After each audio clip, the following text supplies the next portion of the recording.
আসসালামু আলাইকুম dear viewers, learn English the most practical way চ্যানেলে আপনাদের স্বাগত। আশা করি আপনারা সবাই ভালো আছেন। আজকে আমি আলোচনা করব বিফোর এর ব্যবহার নিয়ে। বিফোরের ব্যবহার আমাদের কাছে অনেকটা সাধারণ মনে হলেও বিফোরের কিন্তু মাল্টিপল ব্যবহার আছে এবং আমরা বিফোর শব্দটাকে অনেক স্মার্টলি ইউজ করতে পারি। কারণ বিফোর মাল্টিপল ব্যবহার এভাবে যে বিফোর কনজাংশন হিসাবে ব্যবহৃত হতে পারে, প্রিপোজিশন হিসাবে, অ্যাডভার্ব হিসাবে ব্যবহৃত হতে পারে। শুধু এরকম না যে আমরা ছোটোবেলায় যে পড়েছি যে the patient had died before the doctor came, doctor আসার পূর্বে রোগী মারা গেল, এই জাতীয় না। বিফোরের আরও অনেক ধরনের ব্যবহার আছে এবং আমি কিছু প্র্যাকটিক্যাল ইউসেজ আপনাদের সামনে উপস্থাপন করব। তো আসুন আমরা মূল আলোচনায় চলে যাই।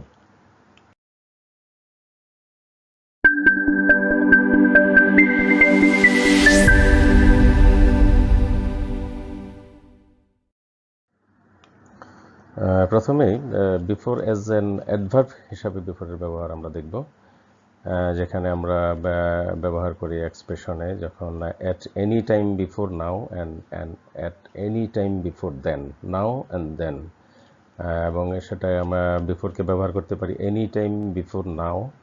ইন ব্রিটিশ ইংলিশে এটা প্রেজেন্ট পারফেক্ট টেন্সে নর্মালি ইউজ হয় যখন at any time before now এর ক্ষেত্রে। For example, I think I have seen this film before.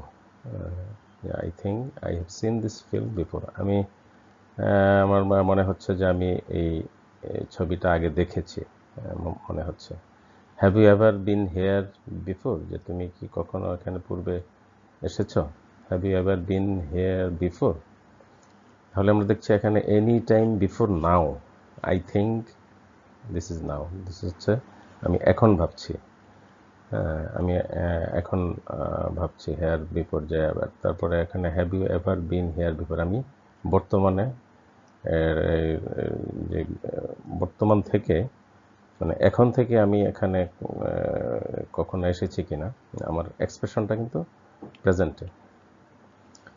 এখন আমরা দেখব অ্যাট এনি টাইম বিফোর দেন, এখানে দুটো ঘটনাই হচ্ছে অতীতের, কাজেই একটা হবে পাস্ট পারফেক্ট টেন্সের এবং এটা ইউজুয়ালি পাস্ট পারফেক্টই হবে।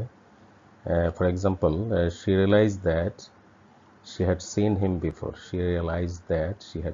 before, কারণ এখানে রিয়েলাইজেশনটাও হচ্ছে একটা অতীতের ঘটনা, সেটা পাস্ট ইনডেফিনিট, এবং সে তাকে পূর্বে দেখেছিল সেটা হচ্ছে তার রিয়েলাইজেশনের আগেই, সে আগে তাকে দেখেছে, এই জন্য সে বললো যে she realized that she had seen him before, তাকে আগেই দেখেছিল। তারপরে আমরা এখন চলে আসি counting back from a past or present time. অতীত এবং বর্তমান সময় থেকে আমরা যখন কাউন্টিং ব্যাক করব, যখন আমরা বিফোরটাকে ইউজ করব টাইম এক্সপ্রেশনের ক্ষেত্রে, যেখানে count back from a past moment, এবং সেটার মানে হচ্ছে যে how much earlier something else had happened. অতীতের কোনো একটা ঘটনার পূর্বে আরেকটা ঘটনা how much earlier had happened, এটা যখন আমরা এক্সপ্রেস করব সেক্ষেত্রে আমরা এটা ডেফিনেটলি পাস্ট পারফেক্ট টেন্সে হবে, নর্মালি এটা পাস্ট পারফেক্ট টেন্সই হয় নর্মালি। তো সেক্ষেত্রে আমরা কিভাবে এক্সপ্রেস করব? For example, when I went back to the town that I had left 8 years before, everything was different. এখানে দুটো ঘটনাই অতীতের ঘটনা। when I went back to the town, আমি যখন শহরে ফিরলাম, এটা অতীতে। that I had left 8 years before, যে শহরটাকে আমি 8 বছর আগেই ছেড়ে গিয়েছিলাম, ত্যাগ করেছিলাম, everything was different. আমি যখন শহরে ফিরলাম সেটা অতীতের ঘটনা, এবং আমি যখন 8 বছর পরে ফিরলাম, তখন দেখলাম যে সব কিছুই অনেক পরিবর্তন হয়ে গেছে, everything was different when I left 8 years before, এখানে আমরা present perfect tense counting back from a past moment থেকে যখন আমরা কাউন্ট ব্যাক করব সেক্ষেত্রে আমাদের এক্সপ্রেশন হবে এরকম এবং স্ট্রাকচার হবে এটা। এবং আমরা এটা এখানে ব্যবহার করা যাবে না that I had left before 8 ইয়ার। এখানে বিফোর 8 ইয়ার বলা যাবে না, বলতে হবে 8 ইয়ার্স বিফোর। অপরদিকে counting back from the present, present থেকে যখন আমরা কাউন্ট ব্যাক করব কোনো একটা সময়ের, সেক্ষেত্রে আমরা ব্যবহার করব এগো, এগো নট বিফোর। এখানে বিফোরের ব্যবহারটা অ্যাপ্রোপ্রিয়েট হবে না, তখন আমাদের ব্যবহার করতে হবে এগো। For example, I left school 4 years ago. হ্যাঁ, এখানে আমরা এখানে বলা যাবে না 4 ইয়ার্স বিফোর বা বিফোর 4 ইয়ার্স, 4 ইয়ার্স বিফোর অথবা বিফোর 4 ইয়ার্স, এভাবে বলা যাবে না, বলতে হবে I left school 4 years ago. সেটা কোন ক্ষেত্রে, যে counting back from the present, present থেকে যখন আমরা কাউন্ট ব্যাক করবো সেক্ষেত্রে আমাদের এই ফরম্যাটে আমাদের এক্সপ্রেশন করতে হবে। এখন আমরা দেখব before, before that and first. Before সাধারণত বিফোর দ্যাট অর ফার্স্ট মানে তার আগে বা সেটার পূর্বে, বা ওইটার পূর্বে বা প্রথমে, এই ধরনের এক্সপ্রেশনের সাবস্টিটিউট হিসাবে শুধু বিফোর, শুধু বিফোরটা ব্যবহৃত হতে পারে না, সেটা মানে ওই মিনিংটা ক্যারি করবে না পুরোপুরি, শুধু বিফোর। সেটা হতে হবে বিফোর দ্যাট অথবা ফার্স্ট। হ্যাঁ, তো এবং এই দুইটার সাবস্টিটিউট হিসাবে বিফোর ব্যবহৃত হয় না। For example, I want to get married on day, যে আমি একদিন বিয়ে করতে চাই, আমি একদিন বা এক সময় বিয়ে করতে চাই, কিন্তু বাট বিফোর দ্যাট অথবা first I want to travel, কিন্তু তার আগে বা প্রথমে আমি কিছু ভ্রমণ করতে চাই। হ্যাঁ, বিভিন্ন দেশ বিদেশ বা বিভিন্ন স্থানে ভ্রমণ শেষে তারপরে আমি ফ্রি হয়ে তখন আমি বিয়ে করতে চাই এক সময় একদিন। এখানে বলা যাবে না but before I want to travel, হ্যাঁ, বলতে হবে বিফোর দ্যাট অথবা ফার্স্ট। এখানে শুধু বিফোরটা ব্যবহার অ্যাপ্রোপ্রিয়েট হবে না এখানে। এখন আমরা দেখব বিফোর যখন কনজাংশন হিসাবে ব্যবহৃত হয়। কনজাংশন তো আমরা জানি যে দুটি ক্লজকে যুক্ত করে, তাকেই আমরা কনজাংশন বলি। এবং বিফোর যখন কনজাংশন হিসাবে ব্যবহৃত হয় তখন এটা স্ট্রাকচারটা হয় এরকম, দুইভাবে স্ট্রাকচারটা হতে পারে। ক্লজ, প্রথমে ক্লজ হবে, তারপরে বিফোর হবে, তারপরে আবার ক্লজ হবে। মানে বিফোরটা বসবে মধ্যে, হ্যাঁ, সম্পূর্ণ বাক্যের মধ্যে বসবে, দুইটা ক্লজের মধ্যে। আবার স্ট্রাকচারটা এরকমও হতে পারে যে বিফোর প্লাস ক্লজ, তারপরে কমা হবে, তারপরে অ্যানাদার ক্লজ হবে। তো এক্ষেত্রে আমরা বিফোর যুক্ত যে ক্লজটা, সেটার পজিশনটা দুই জায়গায় হতে পারে, either after or before the other clause, দুই জায়গায় হতে পারে। এটা ডিপেন্ড করবে what is to be traced, কোন এক্সপ্রেশনটার উপর জোর দেওয়া হচ্ছে বা কোন ঘটনার উপর জোর দেওয়া হচ্ছে, তার উপর ভিত্তি করে বিফোর যুক্ত ক্লজের পজিশনটা নির্ধারিত হবে।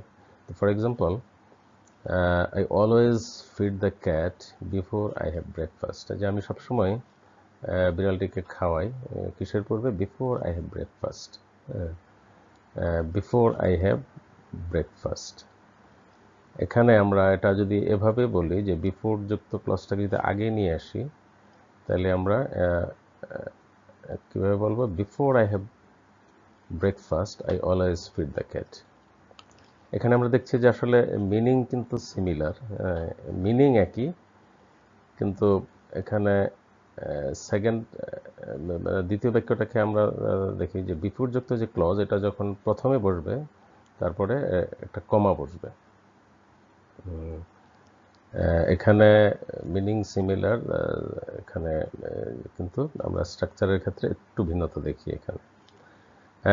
মোর example, he did military service before he went to the university.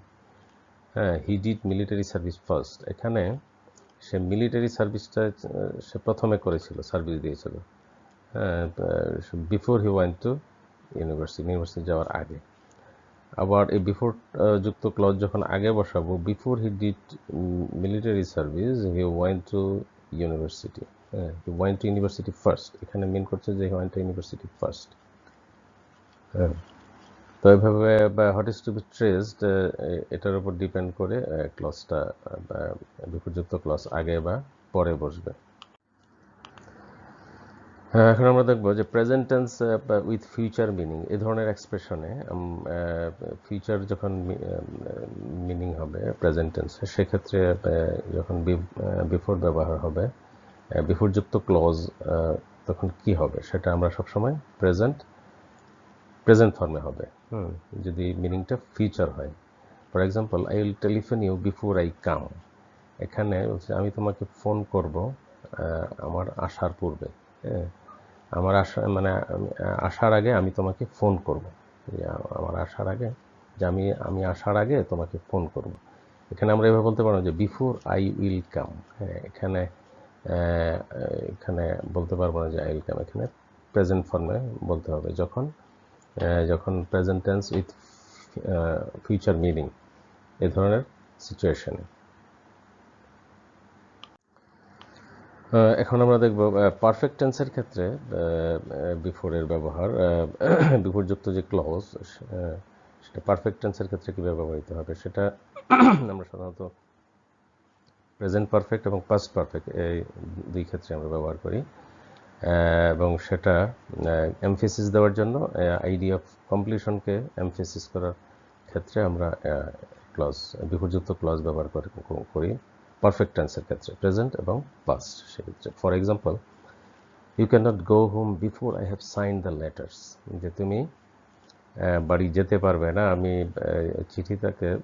চিঠিটিতে sign করার পূর্বে তুমি সাইন করার আগে তুমি বাড়ি যেতে পারো না, সাইন করার পরে তোমাকে বাড়ি যাওয়ার অনুমতি দেওয়া হবে। Before the moment when I have completed the letters, before the moment, এখানে ঠিক মোমেন্টটা শো করছে, এই জন্য এখানে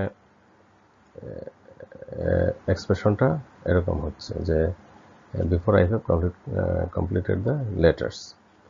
Another example, he went out before I had finished my sentences. এই বাক্যটা একটু কনফিউজিং, যে মনে হতে পারে যে না আমি বাইরে চলে গিয়েছিলাম, সেটা এখানে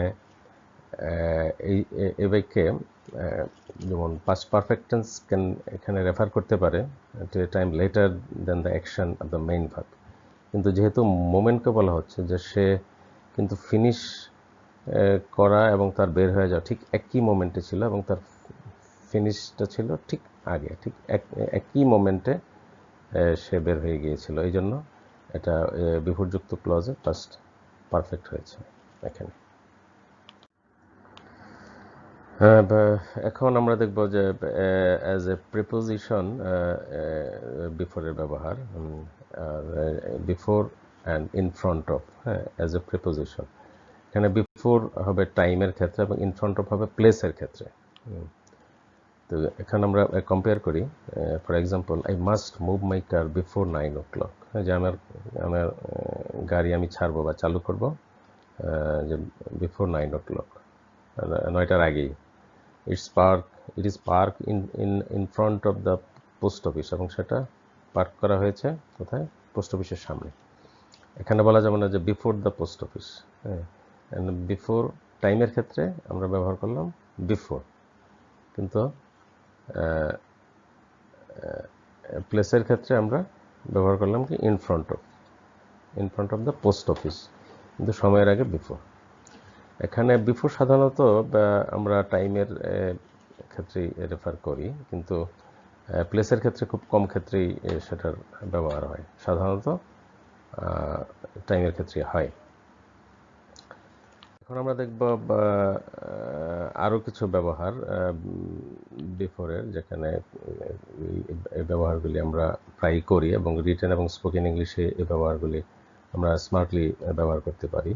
আমরা যখন কোনো to talk about the order in which people or things come in queues, list or written document, হ্যাঁ, যখন কোনো একটা কিউ বা লিস্ট বা তালিকা বা কোনো একটা লাইনে ক্ষেত্রে আমরা আগে পরে বোঝাতে বা আগে বোঝাতে আমরা বিফোর ইউজ করি। যে for example, do you mind I was before in front of you. ধরা যাক যে আমি একটা লাইনে দাঁড়িয়েছি, হ্যাঁ, লাইনে দাঁড়িয়েছি, হয়তো